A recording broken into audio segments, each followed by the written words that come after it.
Hi, welcome to Rusty Lizard Designs, a unique shop experience. I've been tasked to build a stand to support a really nice fossil that's about 16 3/4 inches tall, 12 inches wide at its widest, and about 1.5 inches thick. They want it displayed at such an angle so it's angled back off vertical back slightly, and that's about an 18 to 20 degree angle. So I've been prototyping and I've come up with this. Now this isn't the finished version, this is just a prototype, but this is the angle that they want it, and this is about 14 inches tall here, so the fossil will actually stick up above it and it will be wider than the stand because the stand should disappear and display the fossil. So the base, these two pegs will keep the fossil from moving. So the fossil is going to sit in there like this and be up against these pegs, and then it'll come up like that. I will also have some side clamps, probably a rod that runs through all the way here, and we'll have a couple arms sticking out, and we'll come along the front and clamp around the side of the fossil so it can't do this, and it can't move forward, and it can't go backwards. So I've come up with this little prototype, and in developing the prototype I've decided to make a few design changes. Instead of a solid back, I think I'm going to go with a slatted back, and those slats are going to be inlet into the vertical supports. So it's going to look something like this. So those are the inletted slats, and this would be the front of the drawing, and then I'd have my vertical post sticking up here. So that's what I'm going to attempt to build and use walnut. So this would be the rod comes through, and then I have clamps that can slide along that rod that stick out into the front that can clamp on the sides of that fossil.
So here I'm gluing up the two panels that's going to become the base assembly using Type Bond 2, and on my clamps I've got some painter's tape just to keep the glue squeeze out from getting on my clamps, and then I've got some paper tape down to the table saw so I don't get glue all over the table saw. Putting a couple clamps on top and then putting that clamp across the center to keep the two edges even.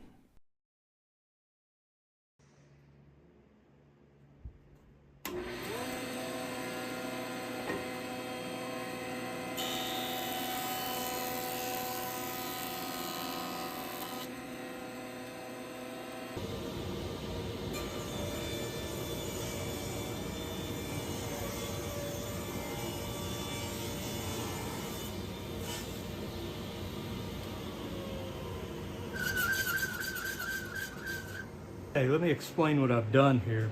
So I'm going to use my sled to cut this angle out, and that's going to be my supports. And I've got these two pieces of wood. They're secured with double stick tape, or basically carpenter's tape or painter's tape with CA glue on them, and then sandwiched together. So both of them, I'm going to cut both pieces of wood at the same time. And I've got, this is just backing the wood up so it can't move this way, and I've got a clamp down here, and I've got a clamp down here. I've got a stop block in here to give it support here, and then I've got the offcut just clamped down so it doesn't move around a lot. But anyway, so that's how I've got this fixed up. So I am going to turn on my dust collection and get this piece of wood cut off. I've got an inch gap from this corner to where the actual cut will start, and then it goes right down to the corner, and then that's going to give me the angle to lay that fossil against.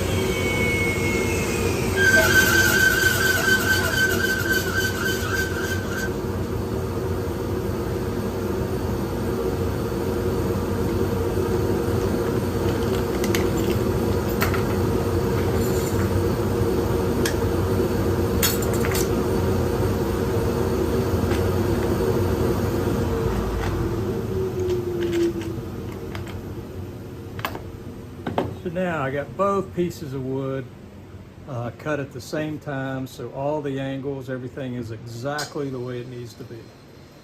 So now I just got to separate those two. I'll do it on the bottom backside corner.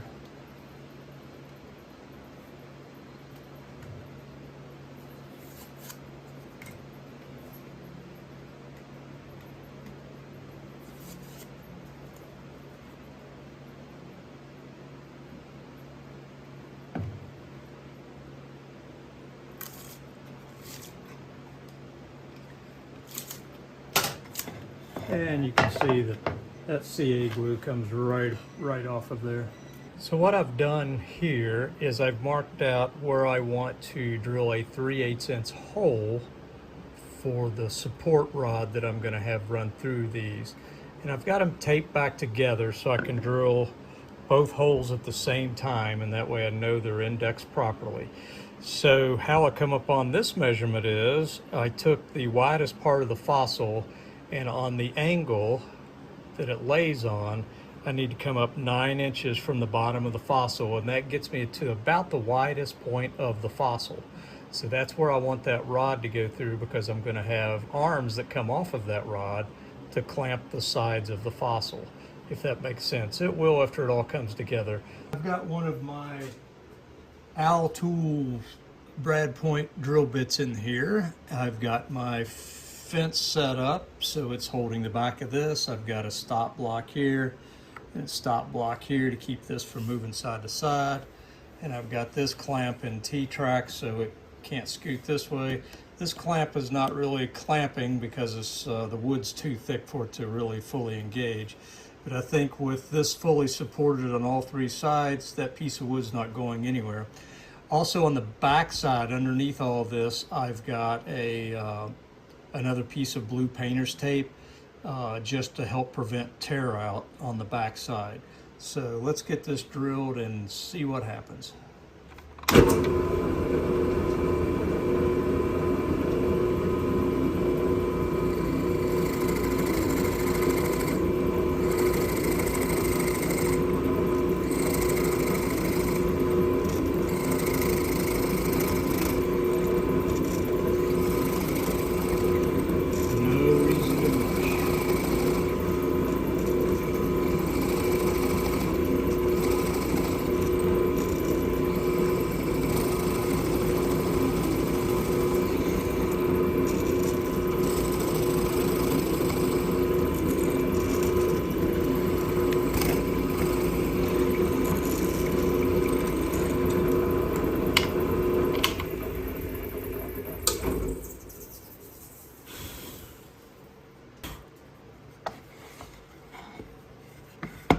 Alright, let's pull this piece of tape off and see how our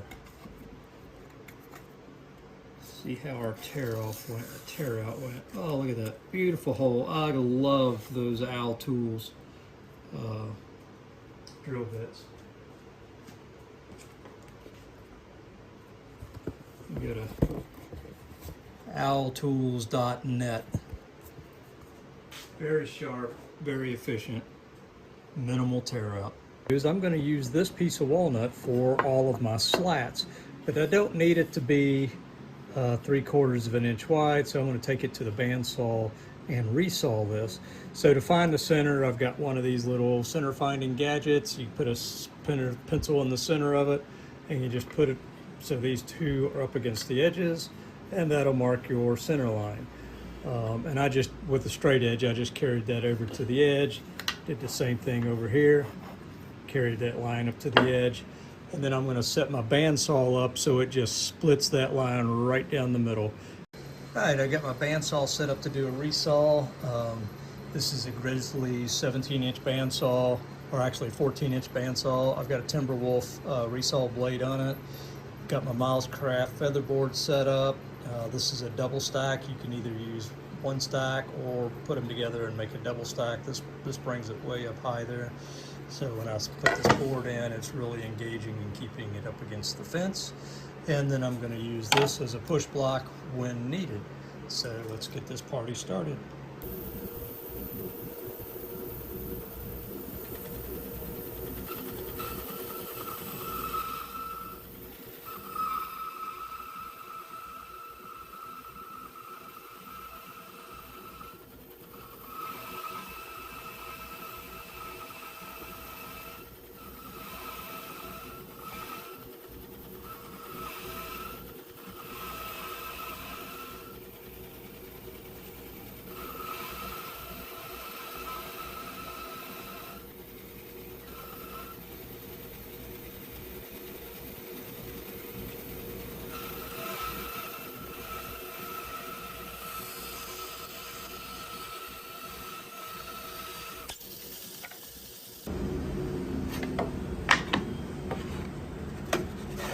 Alright, and as you can see, I did a pretty good job of resawing those. A little bit of dress up to do on this surface. Nothing that the planer won't take care of.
Alright, I need to cut a bevel on the top slat and the bottom slat so it will match the angles of the vertical support.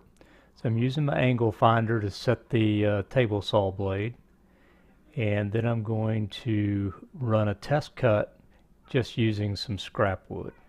And then I'm going to check that against it. Looks like that looks pretty good.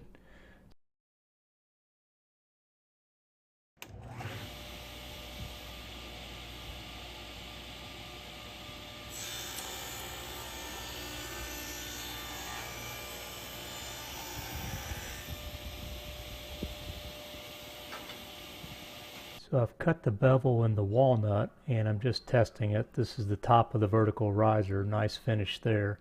The bottom slat will have one that meets the base at the proper angle as well. Here I've set up a stop block and I'm just going to hog out my dados for the slats to be inlet into the side of the walnut. I could have used the dado stack, but it was easier to use my sled and just hog them out one at a time. I've got 4 slots to cut. This is the very top one, and it's just not that big a deal, and what's time to a hog.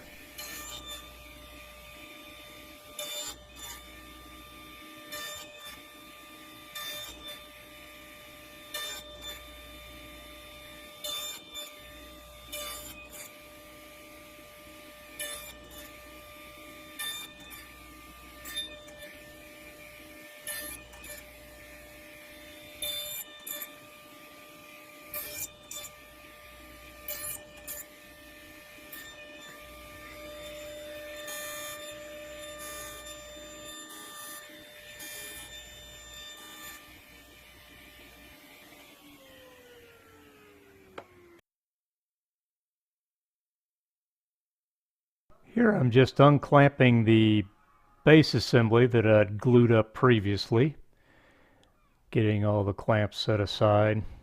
Now I've grabbed the sharp chisel and just gonna strip off that excess glue line. That's somewhat satisfying. And then I'll take it over to the planer and true up those faces.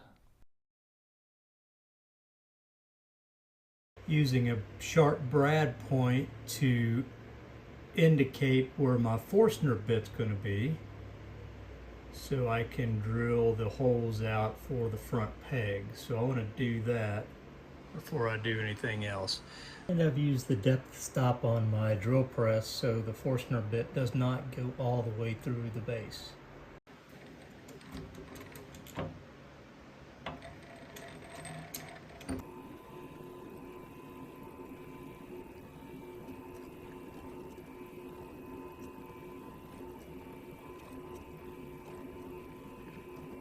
Okay, I've got my mains assemblies done. Obviously I've got some sanding to do and some cutting to length, but I wanted to show you I've created a layout line here. So this line will be the extreme front edge of the support.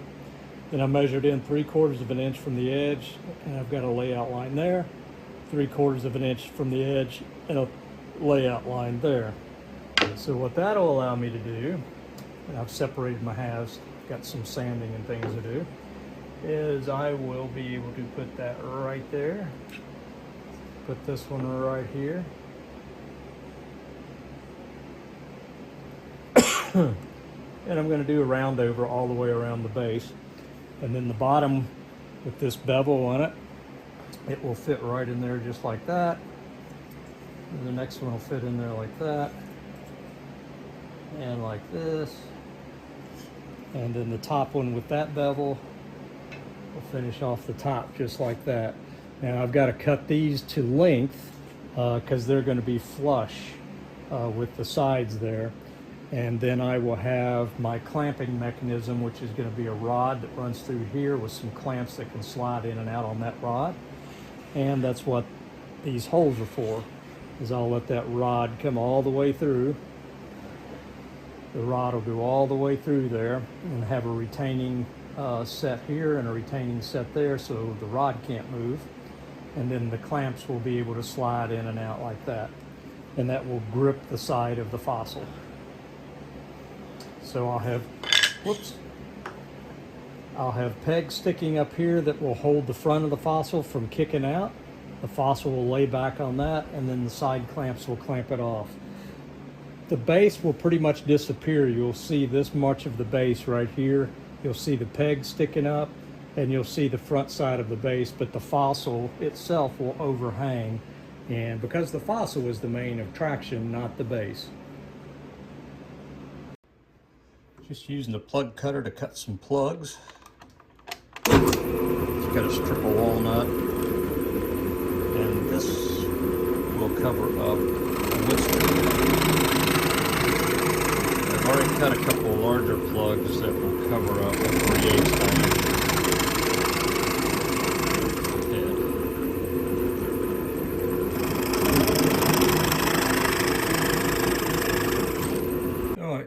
put my countersink bit in my drill press and zip out some holes for the bottom of the base unit that will screw into the supports on top. So I'm going to be using this. This is a great little bit that countersinks the head, but it's also fully adjustable by this knurled nut right here. You don't have to have an Allen key or anything like that unless you're changing the drill bit, which isn't very often.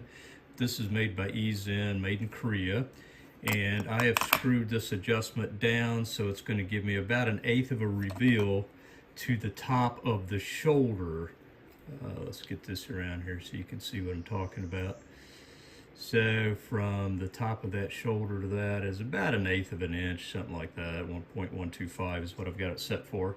So that'll allow me to have a plug that's at least 1/8 of an inch thick once I get these screws zipped in there.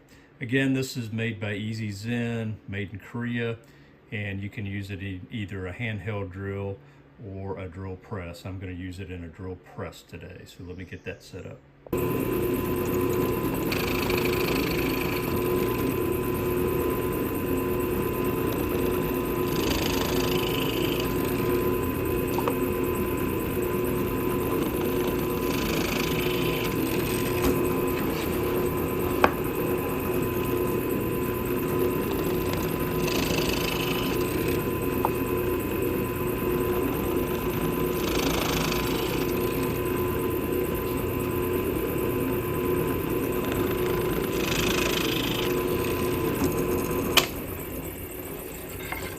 Alright, I want to pre-drill some holes in the bottom of this vertical support so I don't split out the wood. So I'm using the fence on my table saw, some magnetic bases, and then I'm using some setup blocks to give me the proper spacing off the edge of my base. So I've got the base clamped up here so it can't move side to side or this way. And then that clamp over there is actually indexing how far from this edge of the base in that I want the back of this to be. So when I lay it down on here, just gonna lay it right in there, make sure that it's tight. It's indexed properly from this edge to right there. That's exactly where I want it. It's nice and flush along the crack. And now I'm just gonna take a brad point drill bit and go in from the back side and just mark and make sure that I'm hitting the center of that piece of walnut, because I don't want to drill off to the edges. I'm pretty sure of my measurements, but this is a good way to double check. Yeah, so there's a hole right there, there's a hole right there, and there's a hole right there. So that allows me to index this. And I'm going to do the same for this edge here. I've got my vertical supports clamped to my table saw fence, which is clamped down good. I've got my holes marked on the back of, or on the bottom of my vertical supports. I have my automatic depth stop adjustment engaged. So now I'm just going to come in and pre-drill those pilot holes.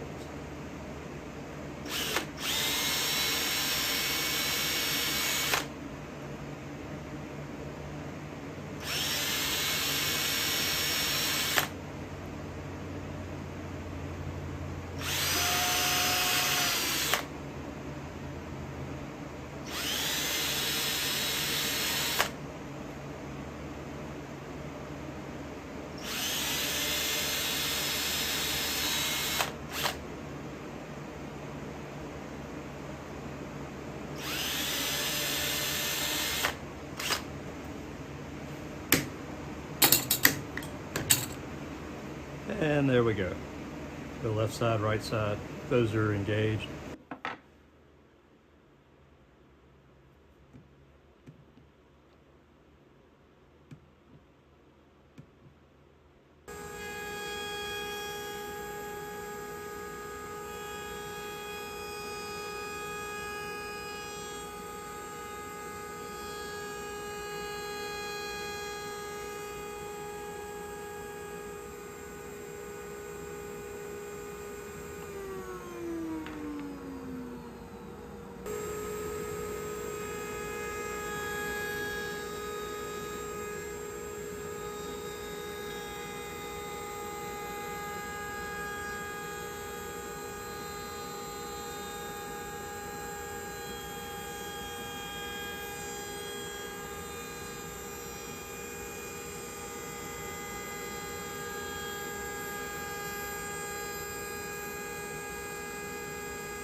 On the back side of this board, I had a couple wormholes that started showing through, so I put some medium thick with a dark stain CA glue in that, and that is cured up now. So I'm going to use some 150 sandpaper, go over the entire back, then I'll go over the entire front, and that'll clean these up, and then I'll switch out to a 220 grit and finish that up.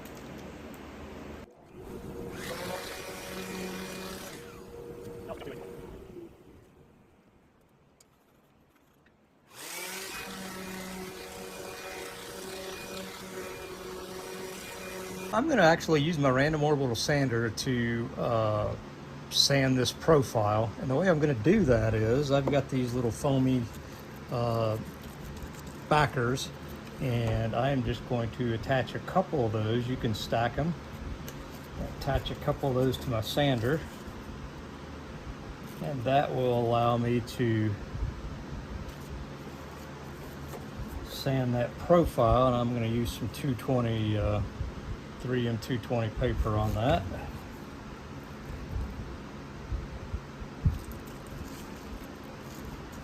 And now that foam will kind of go around and allow me to sand that profile.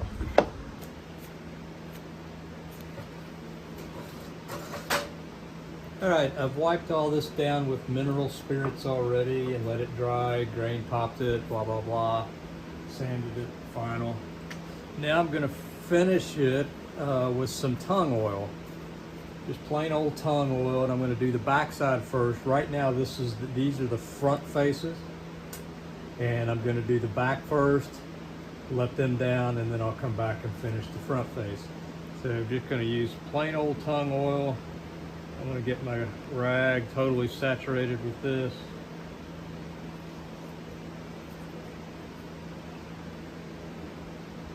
And let's just start over here on this piece.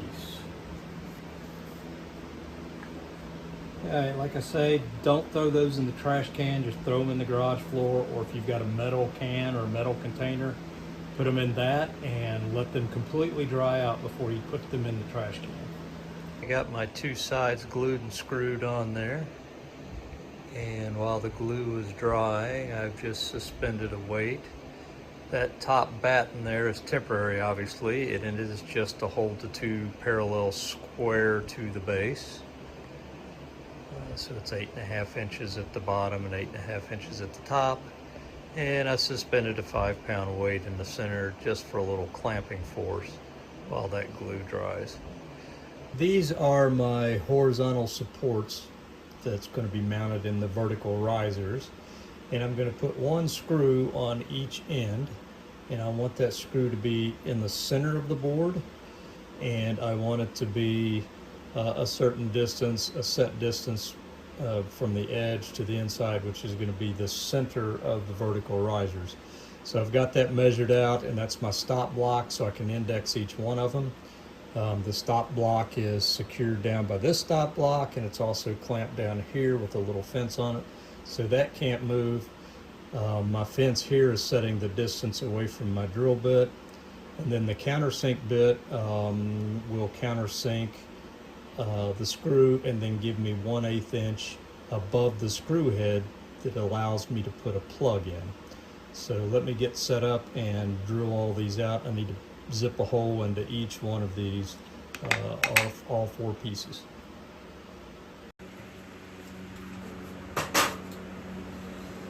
All right, what I need to do now is I need to pre-drill some holes in here. So I'm going to use these holes. I'll make sure it's up against the side. I'll zip in a couple holes. I've got my depth indicator set. Then I'll apply some glue and then screw those in. I've got some 1-inch bugle heads here that I'll screw in, and then I'll cover those holes with some plugs later. And I'll walk up, after I get these 3 done, then I can take this strip off, and because right now this strip is holding everything square. But once I get a couple of these on here, I won't need that anymore. So I've already got these 2 pre-drilled, so let me go ahead and get some glue out here and get that all squared away.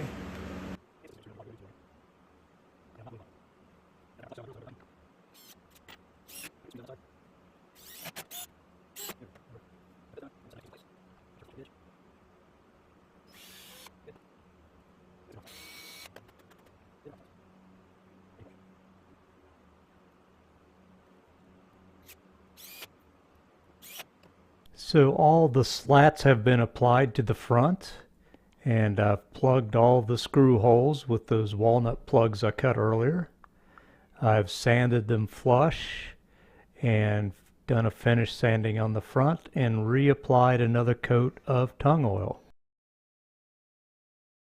Using my metal cutting bandsaw, I'm zipping off a couple of 2-inch pieces of 3/8 rod.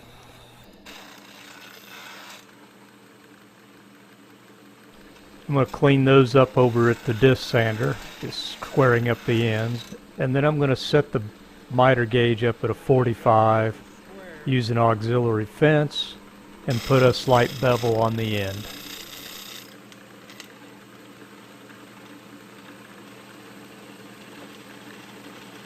This is going to be one of my support arms, or clamp fingers if you will. And I need to drill a couple holes in it. I need to drill a 3/8 hole in the center, rotate it 90 degrees, and then drill and tap a hole for a 1024 screw. That's going to be my clamping mechanism, and then put a slit in it. But I need to find the exact center of this, and this is right at a 1/2 inch, 0.495 I believe. And this is my little indicator, so when this touches the metal, the light will come on, and that lets me know that I'm up against one edge. Now that doesn't get me the center or anything. This diameter of this tip is 0.2 inches.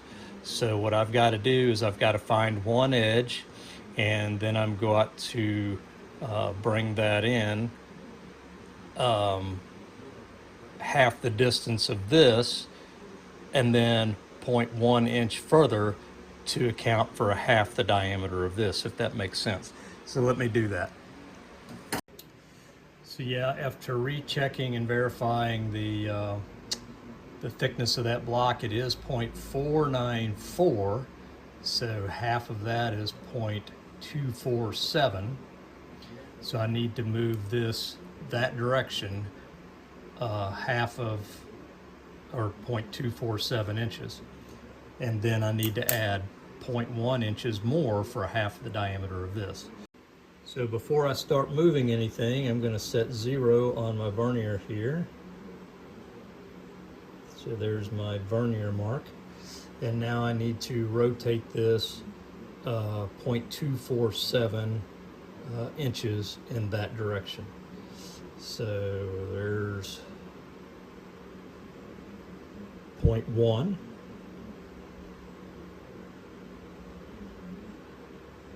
0.2, 0.21, 0.22, 0.23, 0.24, and now 2.45, 6, 7. So I've moved the entire carriage that direction 0.247 inches. Now I'm going to reset my 0 just to make it easier to read. And I need to go 0.1 inches further to account for half the diameter of my indicator.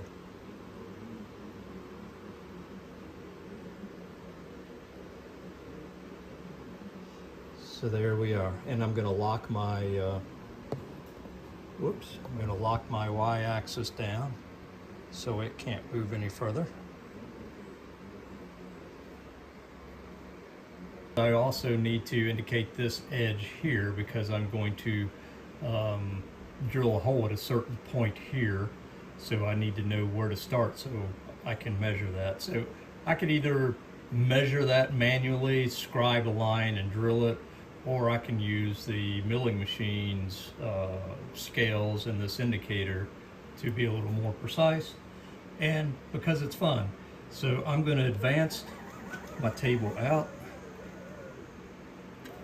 I'm going to drop this down, and now I'm going to come in until I see that light come on.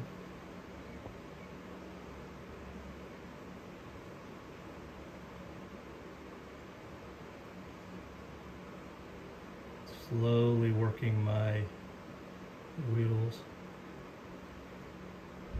There. Okay, so that's 0 there. And here's my x-axis. I'm going to move that and set that on 0. So now that I know I have found the edge, and so I've put that on 0. So the first hole that I want to drill is actually going to be 1/4 inch from the edge of that piece of work. So I'm going to lift my Z-axis up, clear the tool, and then I'm going to advance it 0.25 inches.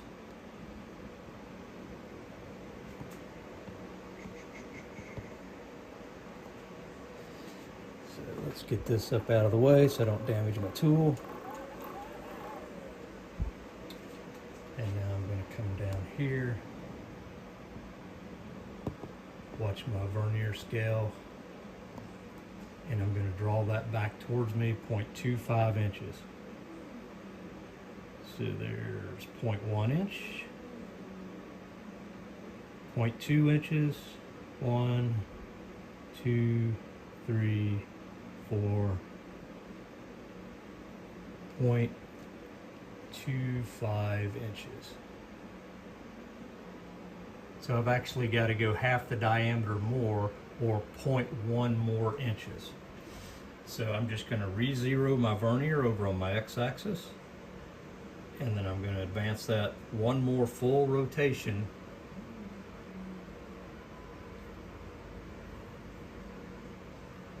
to allow for the half the diameter of that indicator. And now the center of that is going to be exactly 0.25 inches from this edge to the center of here. And it's also going to be the center of the width of this block there. So now I know that exactly when I drill this hole, it will be exactly in the center of that at 0.25 inches in. All right, sorry for the shakiness, I'm hand holding this at the moment. So I have changed out, got my indicator out of there, changed to a center drill bit, and as you can see, it's right in the center of that. And we are now 0.25 inches from the corner of that. So now let me put a pilot hole in, and then I'll get changed over to the drill bit.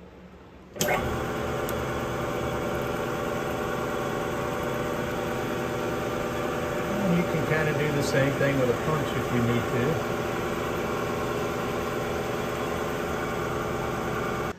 What I'm going to do now is I'm going to drill a through hole and tap that for a 1024 thumb screw. And I ordered these thumb screws off of Amazon. You can get a box of them cheaper. You can buy them at your local store. So I got a box of thumb screws, and to tap a 1024, I referenced my little cheat sheet here. Let's see, 1024. So I'm going to use a number 25 drill bit, and that's nominal diameter is going to be 0.1495. That'll give me a 75% thread engagement. So this is my number drill bit. This is a number 25 drill bit, and I'll drill that entire hole with that. And then with that, I'm going to be using a 1024 tap, and the one I've chosen today, and I've got it installed in a tap handle. And it's got a little conical tip on the end, or that way it just starts in the hole a little easier. So after I drill the hole, I will tap that hole, and then I'll tell you what the next step is. All right, so I've installed my Jacob's chuck into my milling machine and got the number 25 drill bit in there. I haven't moved the XY position, so we're still centered up over that hole. So now it's just a matter of giving it a little shot of lube and drilling this hole. So let me zoom in so you can see what's going on there.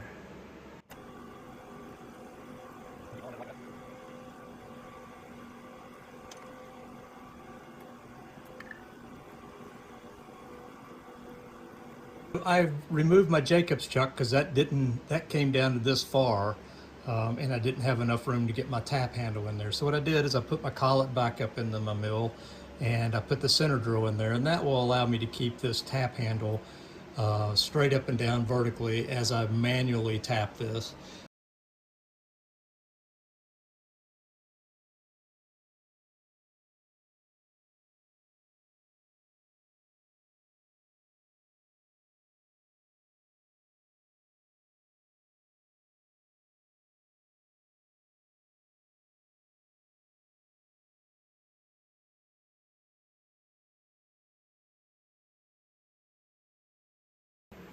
All right, now the moment of truth. Here's my little thumb screw. Let's see if that's going to thread in there okay. Looks like it is. I'm just going to chase that all the way through that hole just to make sure. I don't need to clean it up or have any burrs or something, and it's protruding on the other side, so that's perfect. All right, so I need to drill a hole that is a little bit bigger than the maximum diameter of my thumb screw. So if we measure my thumb screw, it's at 0.18, I'm trying to look through the camera, 0.185 in diameter. So I chose a drill bit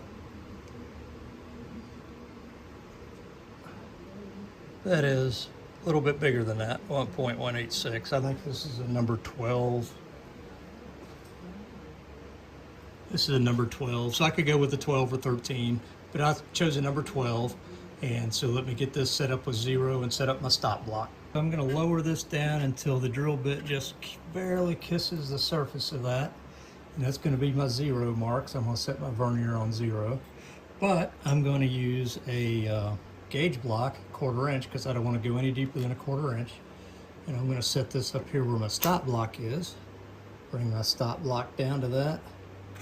And give it just a little bit more rotation. That way I can't physically go any deeper than a 1/4 inch. A little spritz of lube. Turn on the drill machine and go down until the stop block engages.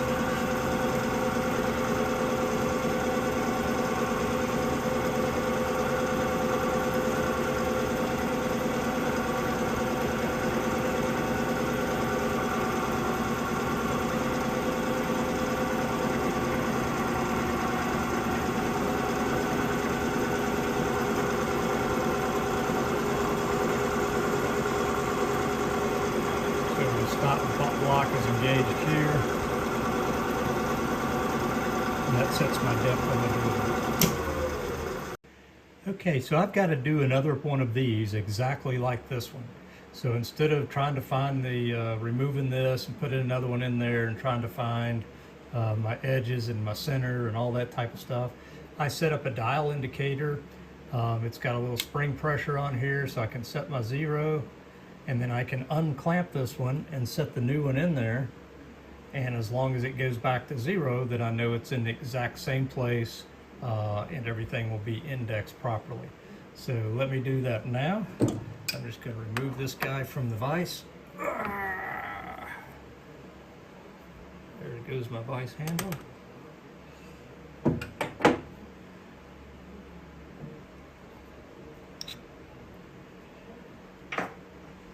And now I can set my next one in there.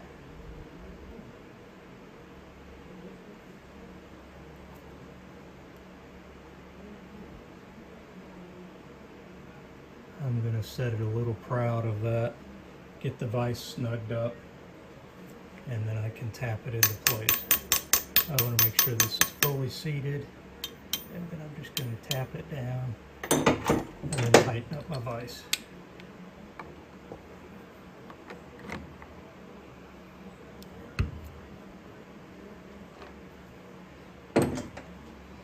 And then obviously I need to just double check it to make sure I got my revolutions right on my dial indicator, but that should be set up so I don't have to do any figuring.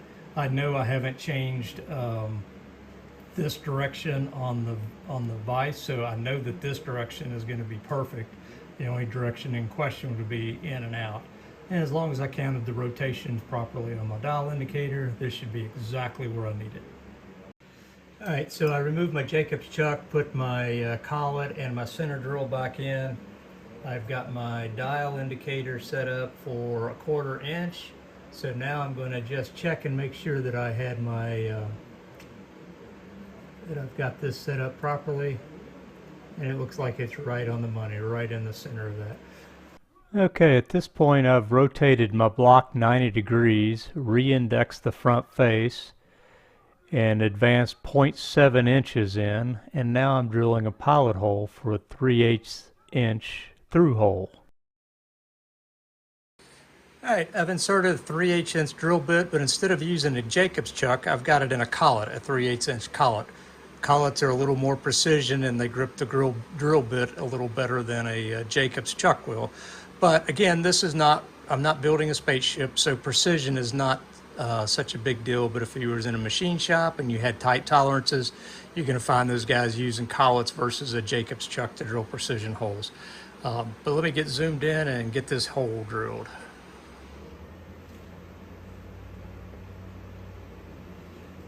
Give it a little squirt of juice, lube.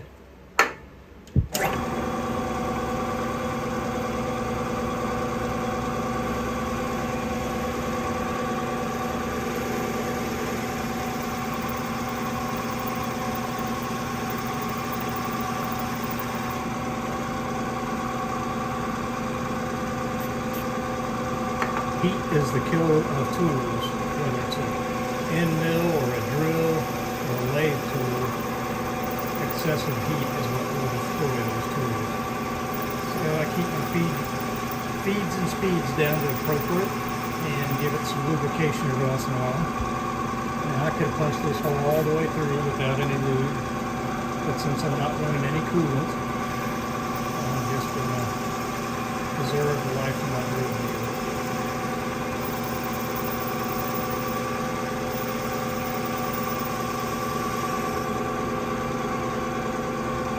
And never reach into anything spinning with your fingers. So I keep an old paintbrush on hand just to clear out the chips.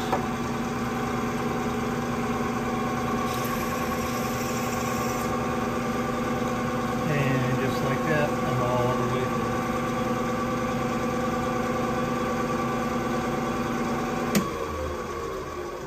through. So I'll set my next block in there and do the exact same thing. So now I need to center drill that and then drill a through hole. I just wanted to show you some of the behind the scenes stuff. If you ever go to a machine shop and wonder why they charge so much, now this is a hobby setup obviously, but it's because of the setup time. So this is my Eldorado bridge mill. It's actually a lathe, a milling machine, and a drill press all in one. So I'm doing one operation at a time, but it just takes a little bit to change out tooling and do setups. For the next operation, I want to put a slit in this bar perpendicular to the holes that I've drilled and tapped, and I want that slit to be pretty much centered up. It doesn't have to be 100% in the center, as long as when you tighten that thumb screw, it draws those two pieces together, and that will clamp around any rod that's inserted in that hole. So let me get this set up. I've got my little tabletop installed on my metal cutting bandsaw, and I've got a straight edge on here, and I'm going to gauge that just about 1/4 inch away from the table, but I also want to make sure that it's square. That square is not long enough.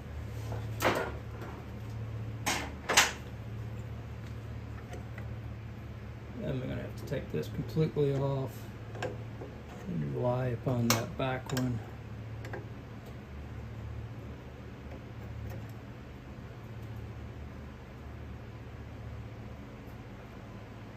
Get a little slack in there. There we go.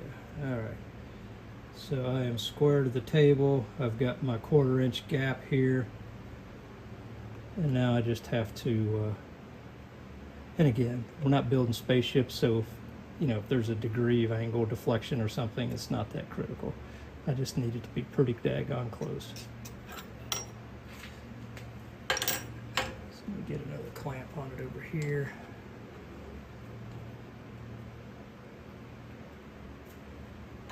That way my straight edge doesn't move. I'm 1/4 inch off the back of the blade. Square to the table. So now I can run this through here and get a nice slit installed in that. And I'm just visually checking now to make sure. So I'm going to lower my blade guides as far as they'll go down to keep the blade running as true as possible. And now I'm just going to fire it up and cut this until the blade comes to that hole. And it helps if you plug it in.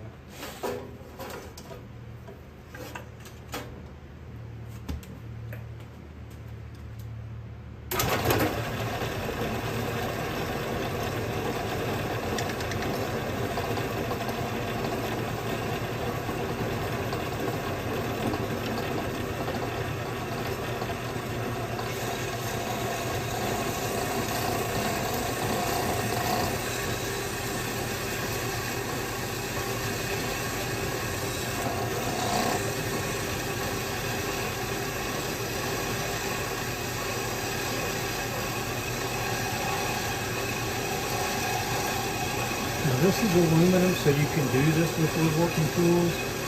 But since I do have the metal cutting bandsaw, and this isn't a complicated layout or jig up or anything, I'm just going to use this.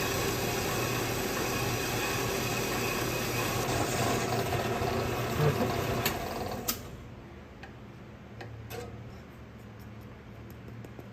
And now that I've got a nice slit cut into that,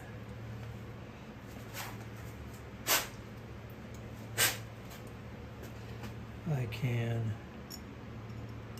install my thumb screw.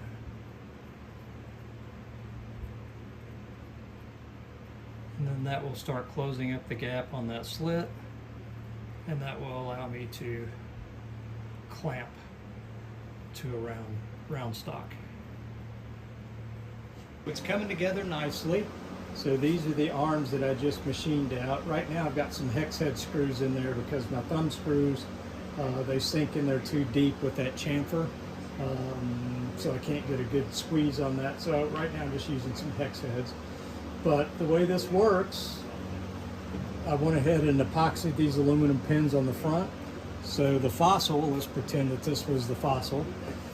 It's gonna be thick. So it'll go in there like that at the right display angle.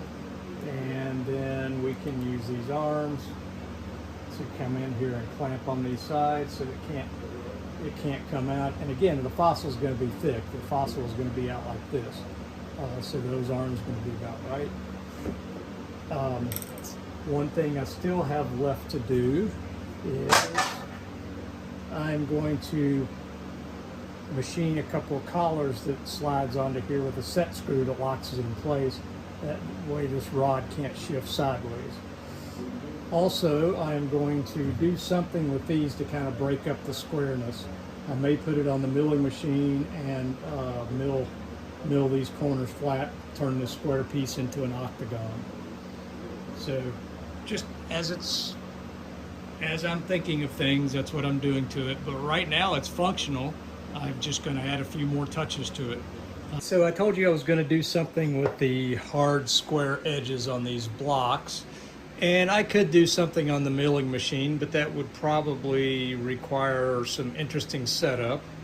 I don't have any grooves cut in my vise jaws to allow me to clamp it in there like that and then mill the top flat. So I think what I'm going to do is just use my oscillating belt sander. I've got the bed tilted at 45 degrees. And I use this piece of cedar to create a zero clearance up here. And then I've got a stop block so it doesn't sling the piece all the way across the room. So the idea is to put this up here like this and just manually let that belt sander cut a bevel on that edge. I'm not going to do much, just enough to take the sharpness off. It's not really going to be a decorative thing, although it will be seen. It's just not going to be that much of a bevel. All right, this may fail miserably, so I think I'm going to do one of the undersides first, which would be this edge on this particular block. Let's just see how it goes. I know this is going to get a little warm.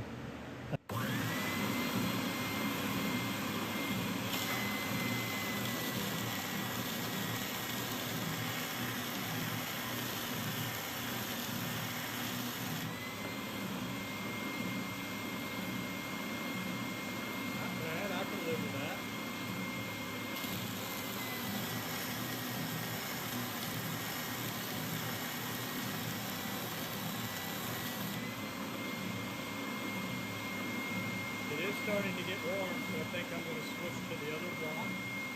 Let that cool a bit.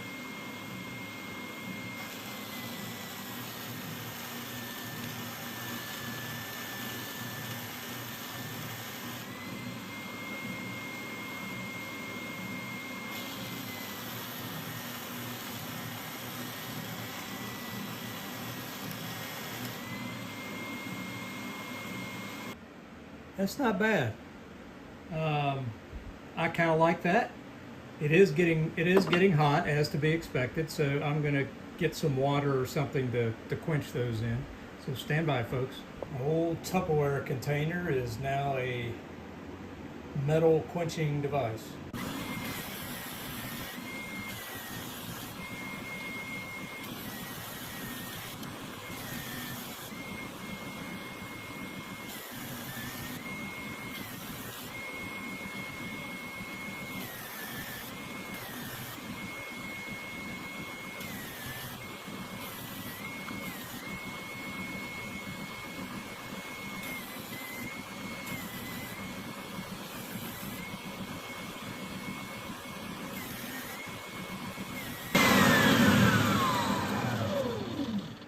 All right, so I'm just doing this by sight. I'm not measuring anything.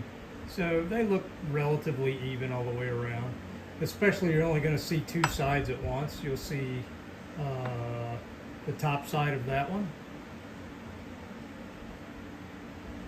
which looks pretty even. And then we fish the other one out of the water. And then you'll see the top side of that one. So I need to work on that one edge over here just a little bit more. I want to finish these blocks up a little bit. I don't need to make them mirror shiny, but I do want to get some of the rough cutness off of them. I don't know if you can see that, but they're a little, you know, they got saw marks on them and some rough cuttings on them, so especially there. So what I've done is I've taped some 320 grit wet dry sandpaper down to the table saw table, and I'm just going to work these back and forth. And after one side gets done, I'll move it to the other side, and so on and so on. And then after I'm done with the sandpaper, got everything flat and all the saw marks out of them, then I'll go over to the steel wool and buff them out just a little bit.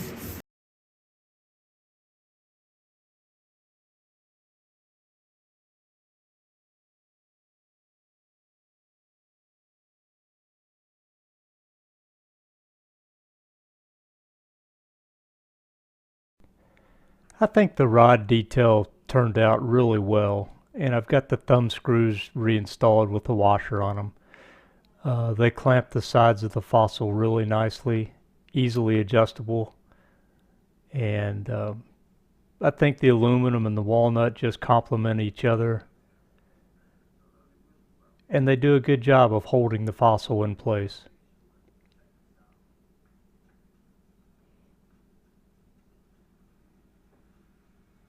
The epoxy does well on the aluminum, and I really like the detail of the front with the inletted slats and the plugs covering the screw holes.